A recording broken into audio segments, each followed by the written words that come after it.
Here we are for another round of the 70s versus the 90s, and it's real rock and roll when I put Allan Arkush's Rock and Roll High School against Adam Rifkin's Detroit Rock City. And man, this sure was a hard one to pick, man, because both of these movies are really fun. And, so let's just dive right into the first one. We have Allan Arkush's Rock and Roll High School, another film to come out of the Roger Corman production company, New World Pictures. And honestly, it's one of the more fun and more wholesome films to come out of this production company, that's mostly just known for their exploitation films. But this is like one of the best, if not the best, teen comedy of the 70s. The film has PJ Souls in probably her greatest role, like as Riff Randall. Like, she really commands the film. She's a wild punk rock chick. You see her at the beginning of the film, taking over the school PA system and blasting the Ramones. That's her favorite band and shit. And the film itself is centered around the Ramones. They're going to be in town. She won't see them in concert. She's going to write some songs for them. She has written some songs for them. And, nothing's going to get in her way of going to the Ramones, except for Miss Togar, the new principal, who's like probably the hottest fascist I've ever seen in my life, played brilliantly by Mary Warnoff, who knows how to choose some scenery. She was a regular in a lot of Roger Corman films. And, Riff Randall has a friend, Kate Rambeau, in it. She's fucking phenomenal. Like, she's the smart girl and kind of the complete opposite of what Riff Randall is. And then we see Vincent Van Patten is Tom Roberts, real, like, he's the captain of the football team, but he's a real dorky dweeb and shit. So he goes to Eagle Bauer, who's like the guy that can get you anything in high school, played brilliantly by Clint Howard. Clint Howard as Eagle Bauer is really the only one that can, like, steal the scene away from PJ Souls, Riff Randall. And that whole sequence of, because his office is in the men's restroom, and like that whole smoking in the boys' room thing, it's just, the movie itself is just full of like brilliant sight gags and stuff. Paul Bartel as the music teacher is fucking great. Of course, Paul Bartel and Mary Warnoff, they were kind of like a package deal. They were usually in the movies together, either if he directed them or if they were just another New World picture and stuff. But, and then also like, the whole thing, the age-old story, the old folks don't like the young folks' music and shit. They think it's the devil, or like, going to explode some mice and shit. That's a running joke in the film. Like, the Ramones' music is so bad that it explodes mice, It's like, can't you tell that it's bad for their hearing?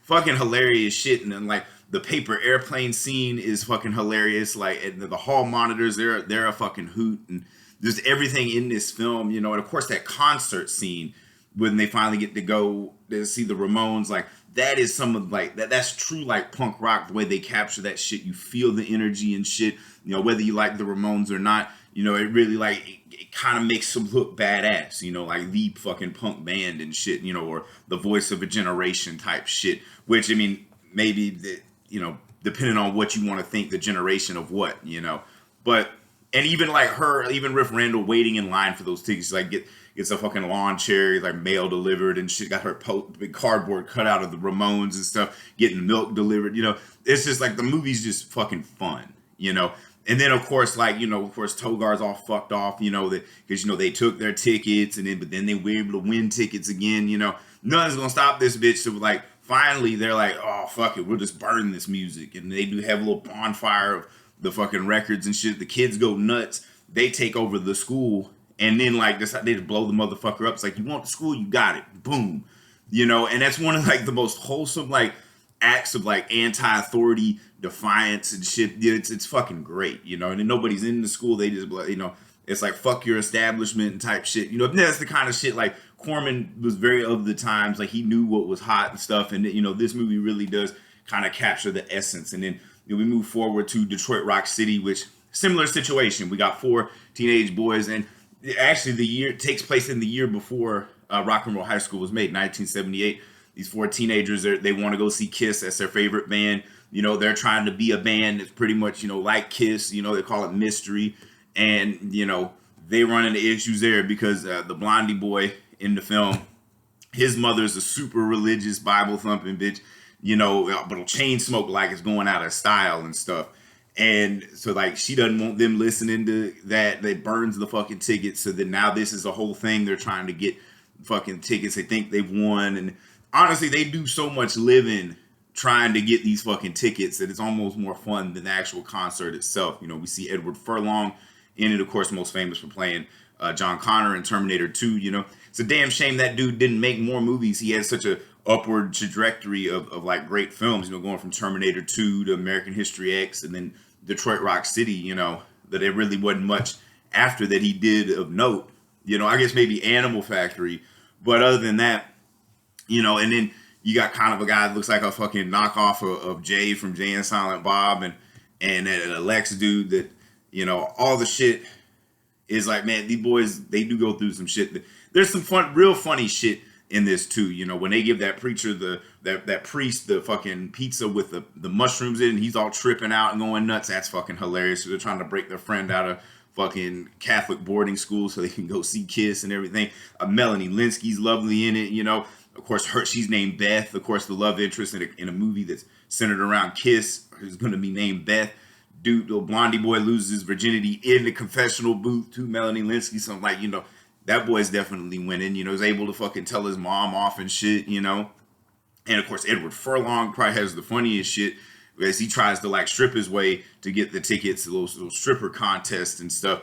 But he ends up fucking nailing this fine ass cougar and stuff. So it's like, these boys are really winning. The fucking Jay lookalike dude fucking rips, fucking thwarts a liquor store robbery and shit. And, and even the Lex dude, he gets to save the damsel in distress, Natasha Lyonne, the hitchhiker or something. Somebody who they make a hitchhiker when they fuck up them disco dudes and shit, The movie itself too, it's not just the Bible thumpers. You got the disco people like, oh, your music's trash, and it's like kind of like Natasha Lyonne says in the film, good tunes are good tunes. Really, who gives a fuck what you're listening to, long as it's fucking good, but all in all, though, the film is kind of basic for all of it. It's fun. It's a great film, but it doesn't pack that punch because the ending is that they go to the concert, of course.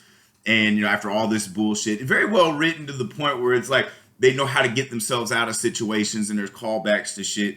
But all in all, like, I feel like they had more fun getting to the concert. The journey is the destination type shit than the actual concert. And, like, when you see, like, actual Kiss perform, it's not very much. It's definitely not like, when you see Rock and Roll High School, like, there is at least, like, they do at least 5 songs. This is a full concert that you fucking see. Not to mention they got one of the greatest radio DJs from LA, fucking the real Don Steele, playing fucking Screaming Sam in this one, where Don Steele was a popular fixture in a lot of Roger Corman productions.